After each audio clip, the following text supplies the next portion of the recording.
মানুষের কল্যাণে, মানুষের স্বার্থে ব্যক্তিগত উন্নয়ন, আমি সমষ্টিগত উন্নয়ন করে আসছি।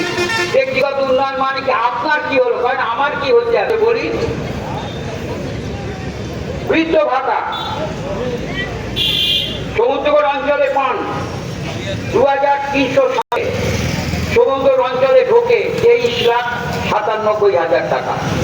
অঞ্চলে পান 900 জন 1000 মানবিক ভাতা যারা প্রতিবন্ধী। এই সমুদ্রগড় অঞ্চলে এই ধরনের উপযোগিতা ব্যক্তিগতভাবে 3,647 জন পান পার মান্থ। 36,47,000 শনি পুজো হচ্ছে মাস ওদের তাদের মধ্যে আমাদের পরামর্শ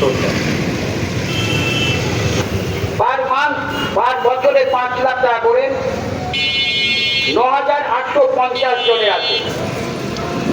9,850 জনে আছে স্বাস্থ্যসাথী কার্ড, যেটা আপনি বিনা পয়সার চিকিৎসার সুযোগ পাচ্ছেন।